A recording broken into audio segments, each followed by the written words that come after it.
Good evening, everyone. Welcome back once again to the Shit's Rants. And of course, I'm your host, your YouTube Messiah, often imitated, never duplicated, superstar Tim Vicious. And we're gonna go over Backlash this week. It was in the ThunderDome, and well, dress the big elephant in the room. During Backlash, they announced the next pay-per-view is actually Hell in a Cell, which, okay, it's a little perplexing. We just had a Hell in a Cell a few months ago, and now we're getting one now. You know, but according to the rumors and all, always say, take the rumors with a grain of salt. Apparently, Money in the Bank is going to be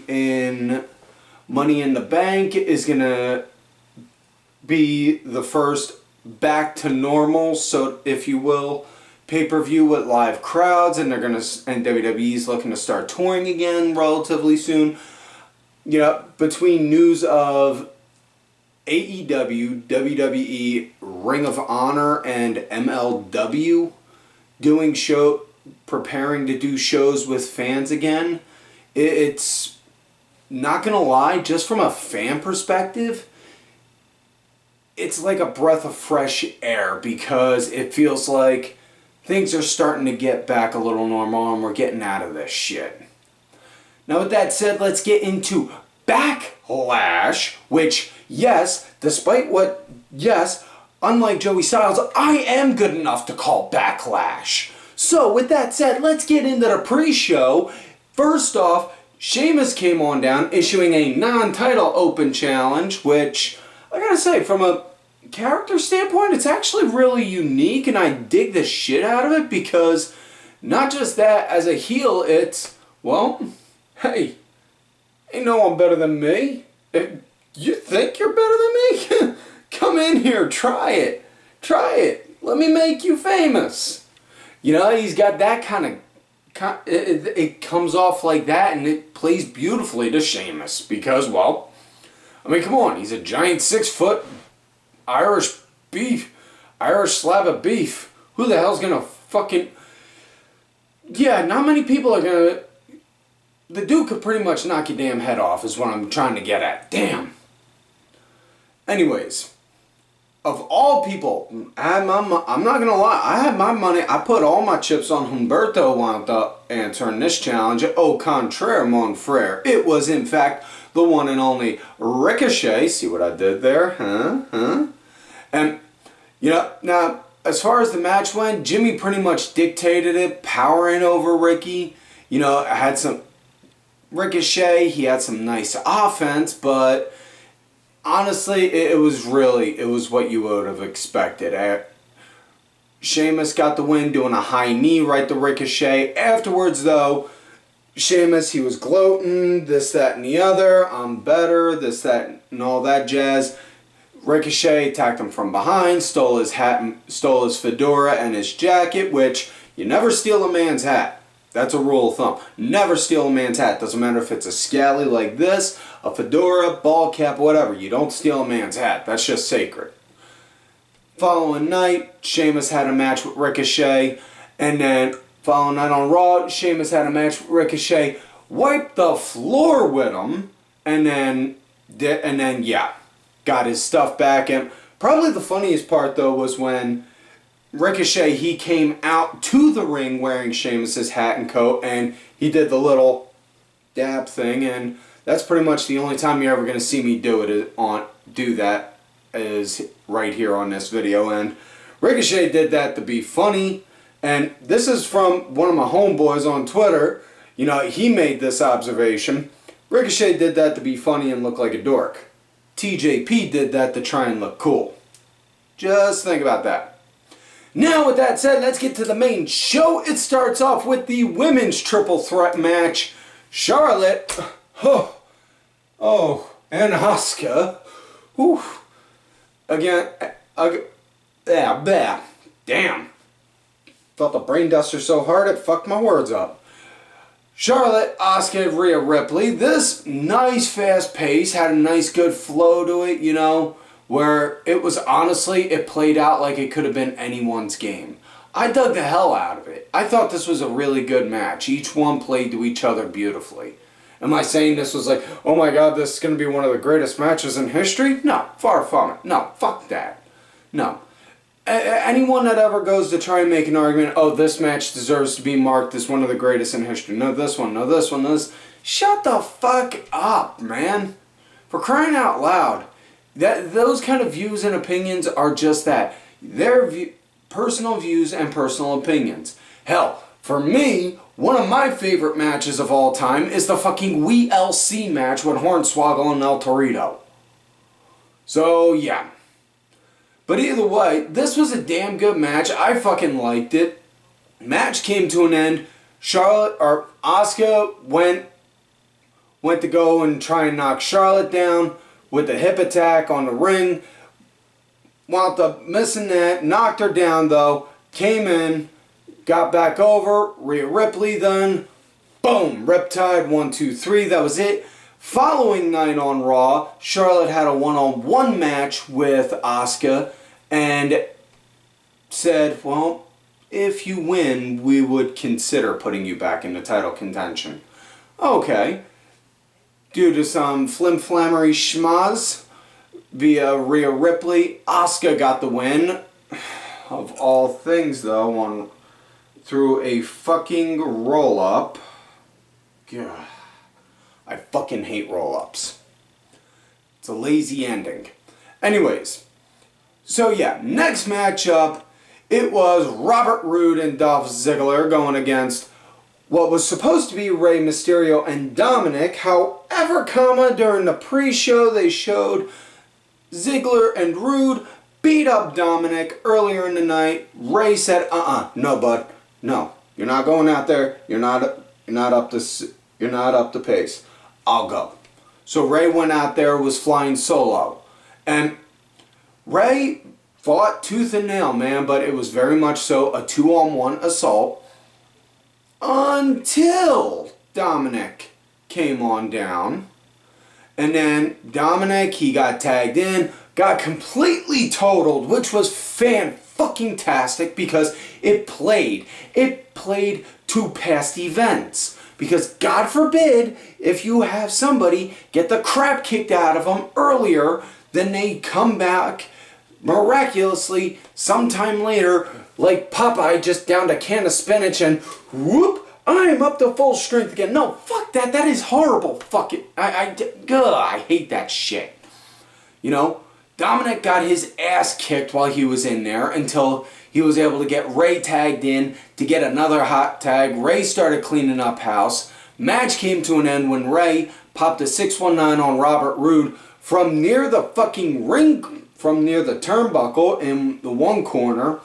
Then tagged in Dominik. Dominik came in, did a frog splash, just like his poppy Eddie, and then got the 1, 2, 3. So your winners and new SmackDown Tag Team Champions, Rey Mysterio and Dominik. Next up, we got... You know, I should have probably made a pot of coffee because I could probably do an entire episode just on this match right here alone. The Miz versus Damian Priest in a lumberjack match.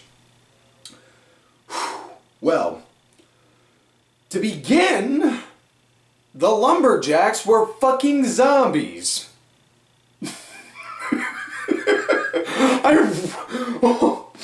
Only in wrestling could you say that a ring that was that competitors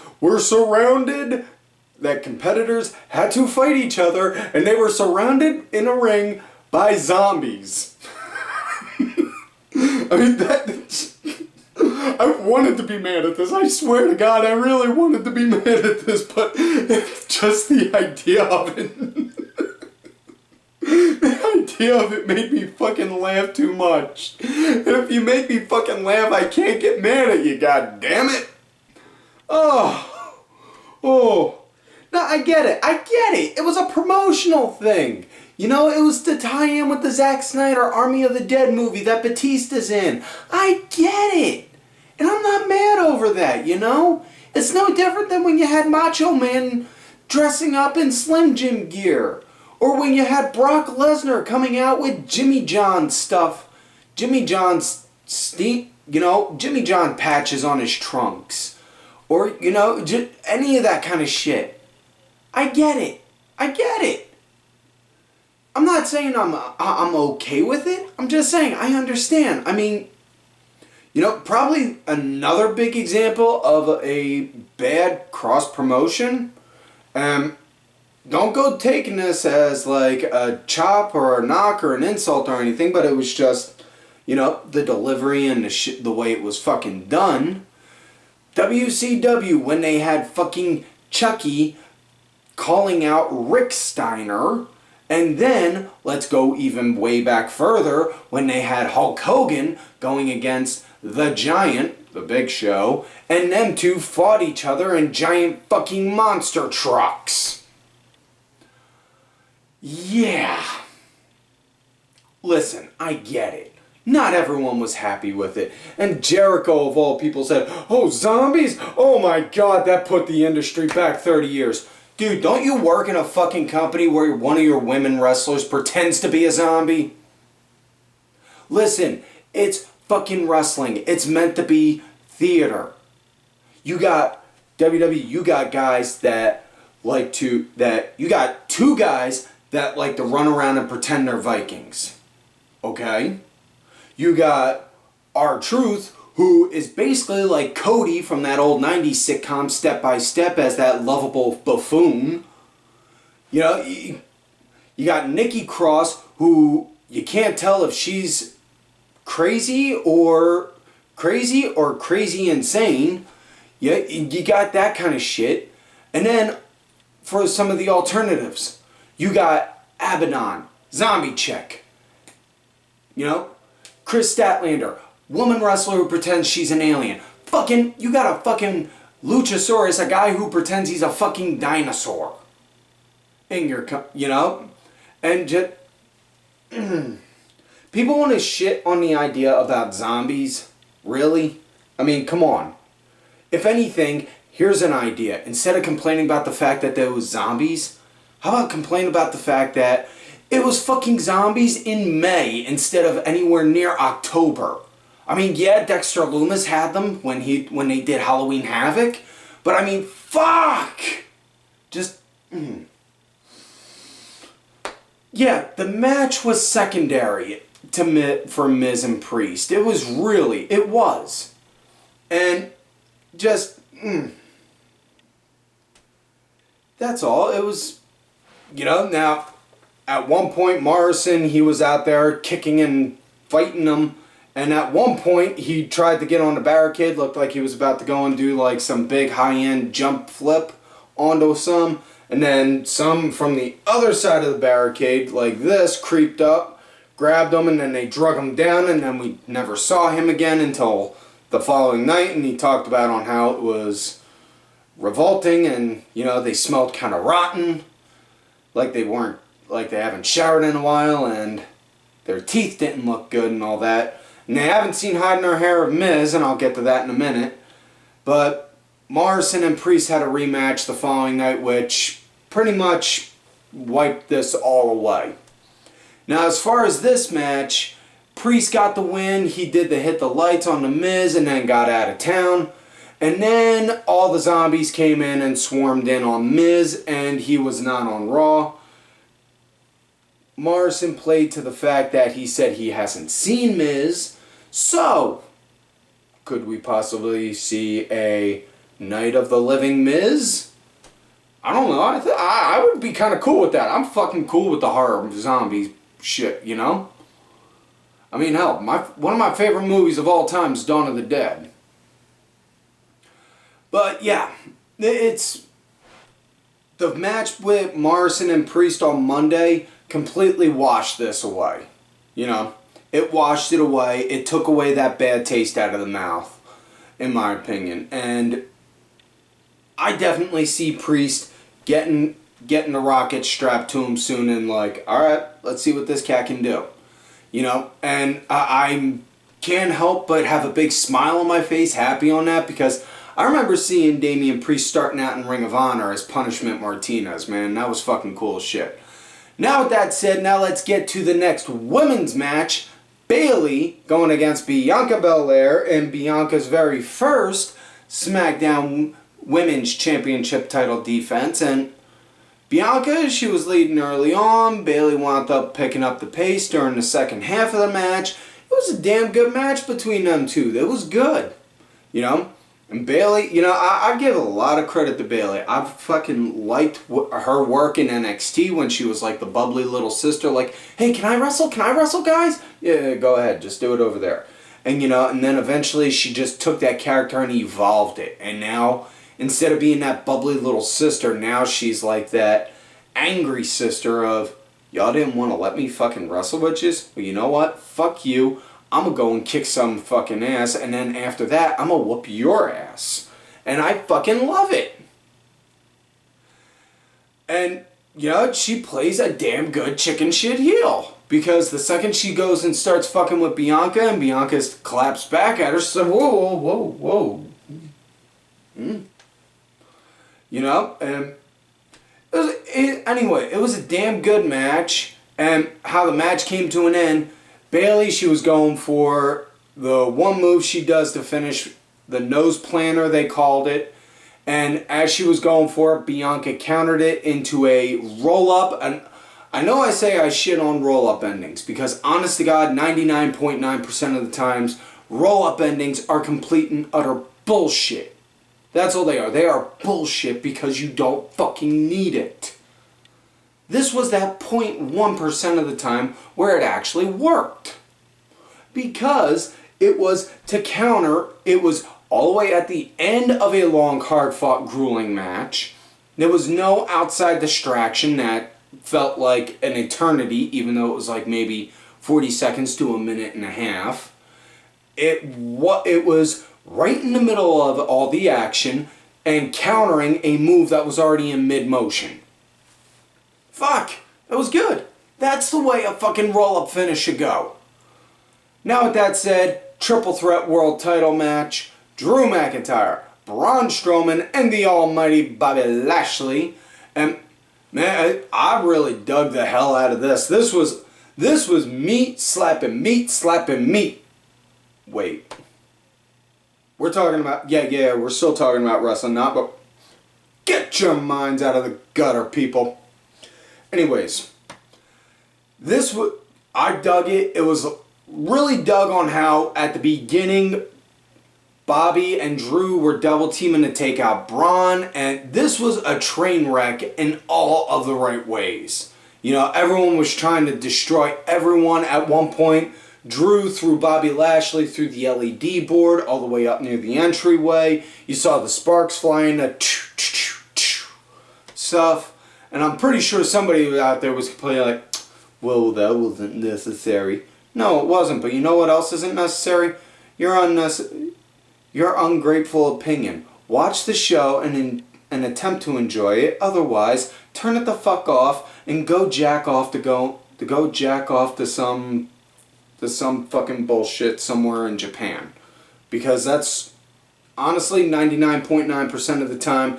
The people that always shit on saying, oh, WWE's always bullshit, they don't do anything good, are all the hardcore, like, Japan fans.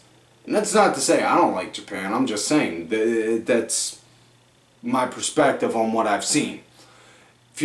If you see something different, by all means, tell me.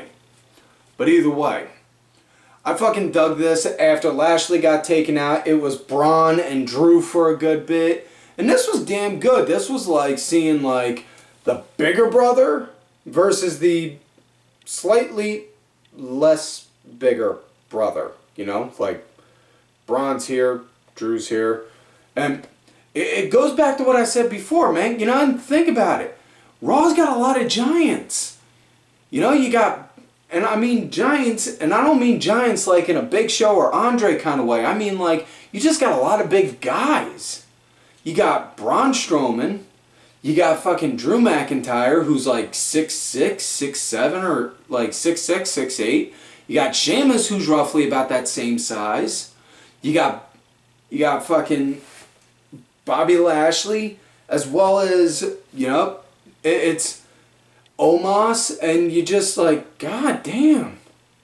And as much as I can't stand Jim Cornette, he hit the nail on the head. If you got a locker room full of giants, guess what? You don't have a fucking giant as a special attraction. Like, damn. Need to keep these guys separated. Keep them off screen. Don't let them get near each other too much. That way you keep the mystique and the allure. But either way, Drew and Braun wound up going at each other for a good bit, and then eventually, just as it looked like Braun and Drew were going to end it, Braun went to go for the power slam. Drew countered, hit a claymore on him. Lashley came out of nowhere, took out Drew, threw him out of the ring, and then next thing you know, got into prone position, and then boom, speared Strowman, and then 1, 2, 3, that was it. So your winner, and still WWE World Heavyweight Champion, the almighty Bobby Lashley, who issued an open challenge the following night on Raw. However, he took a page out of Sheamus's book and said it was just an open challenge, not an open challenge for the title. You didn't find that out until the end. He had a match with Kofi. Them two put on a hell of a fucking show. Kofi wound up getting the win again via a fucking roll-up. I could do a whole episode about on how I hate fucking roll-up finishes, but yeah. So, honestly, I'd be all good with Kofi and Lashley going for the title at some point. Let Kofi become a two-time WWE champion. Now, I won't lie, McIntyre did get a little involved on their match at Raw, but either way, now we come to main event of the night. Cesaro versus the Tribal Chief, Roman Reigns. And nice little bit of test of strength. I don't mean the old-fashioned test of strength like that kind of start. Like, you know, it was, okay, let's see what you can do. All right, let's see what you can do kind of moves. Like that. And it was really, this was damn good. This was blow for blow, you know, and it was blow for blow for a bit, and then Roman wound up dictating soon enough, and then wound up started working on Cesaro's one shoulder. I don't think it was the one that got fucked up on them a couple years ago, but yeah, it was damn good. Man, I can't stress this enough. It was fucking fantastic. This was a great match, and I've been huge on fucking Cesaro since his days as Claudio Castagnoli, especially when he was with Ring of Honor doing the Kings of Wrestling with Chris Hero. You know, just fuck. I can't sing his praises enough, honestly. And there were a lot, it really gripped you, like, emotionally, like, could Cesaro, really? Could he? But at the end, Roman got the win doing the guillotine. Afterwards, Jey Uso came down, re-acknowledged Roman as the Tribal Chief, and then looked at Cesaro's like, let me at him. Like, alright, go ahead. Then he started beating him up a little, and then next thing you know, boom, you hear Seth's music. Seth comes down like, whoa. And then proceeds to go and beat the crap out of Cesaro, and then emphasizes on who he is. He is Seth freaking Rollins, and then it ends with Seth gloating over the fact that Cesaro was beaten, destroyed, and humiliated, and Roman's just walking away like, whatever, I'm the champ. Eat it, bitch. So, yeah. Excuse me. So yeah, that is it for this week's show, folks. So please don't forget to like the video, subscribe to the channel, go back, watch some of the other episodes when you can. Look for me on the Twitter at Tim Vicious. Also on that Facebook gimmick, Tim Ash. If you're gonna look for my Facebook gimmick, make sure you let me know you found me on there, on here in the comments, or on my Twitter at Tim Vicious. So I think I creep John going. Also, folks, thank you to my executive producer, Ali Ray Ben, who did also provide the music for this week's show. Make sure y'all check out his music's on iTunes, Spotify, SoundCloud, all that good shit. Details are down below.